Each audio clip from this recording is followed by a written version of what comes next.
Yeah, for sure. Like I just said to him in there, I'm probably as proud of him this week as I am have been for a long time. The scoreline, yeah, I don't obviously don't like letting in that many points, but the way the game started and sort of the adversity we had there, really proud of how they hung in there, and I thought we finished really strong.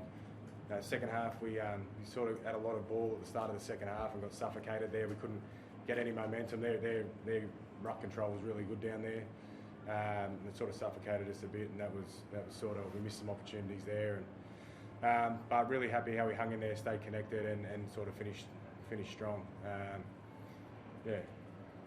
Reid, when he came on, he was playing for the ball lane lock role. So any reason why you didn't just put him on at hooker? Oh, just the way the game was going. Cole was going pretty well. I thought that's the way we trained all week. Reid was crook all week and didn't train with us. So, we're sort of lack of numbers. We just had to find a ball playing forward for us, and Reid was happy to do that role. And we knew he'd probably only pump out minimal minutes, so without too much moving around, we just thought put Reid in there and get his 30 minutes out.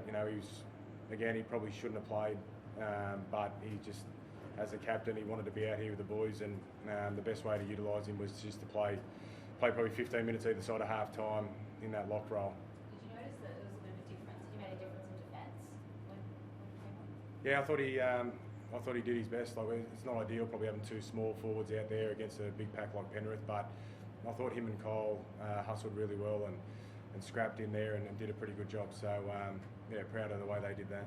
Talk about like Kyle at hooker. Could you experiment with that with Reid as a 1-2 punch? Something it doesn't mean. Yeah, I think we've experimented a few times this year, and it's looked good at different times. And both those guys have played different roles at different times. But today it was just about having the players available. If Reid didn't play, we were pretty short on numbers there. So there's probably 3 or 4 guys there that shouldn't have played today. We had a bit of a flu going through. Obviously, Jacob Preston pulled out late, which wasn't ideal. And there's probably 2 other guys there who, if we had a full squad, they probably wouldn't have played with the flu as well. But really grateful that they did play. Now we had to take Ockenbaugh off after probably 45 minutes, and he did really well just to be out there for that amount of time. So a pretty gutsy performance considering all that. In terms of squad, do you get any good news next week? Billy, Josh, where are you at with those guys? Yeah, hoping a lot of them are available. I think we had like 15 players out of our top squad unavailable today, and I think 7 or 8 of them probably come back into the NRL team next week. So really grateful that they're back and in contention to play. Fox, Kicks, Toby Sexton, Ryan Sutton, Braden Burns, they're all there and ready to go next week. So we've got a bit of competition for spots there, and that's a good thing.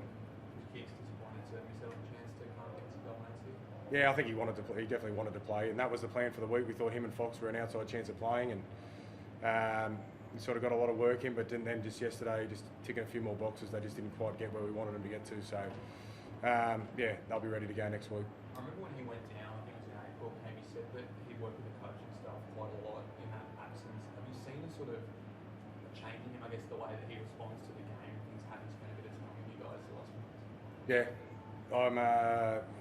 Kicks has grown so much as a person and a leader since he's come to the Bulldogs. I think having the leaders around him over the last few years, he's been happy to sit back and just let them do a lot of the talking. But the way he's approached his footy and his leadership since he's come to the Bulldogs has been, it's been a blessing. So really excited to have him back. He's doing a lot of good job with our back, a lot of good work with our back rowers at training, and just encouraging them and educating them on the nuances of back row play and attack and defence. And his leadership's just been incredible, even though he hasn't been playing. So to get him out on the field next week will be a big bonus for our team.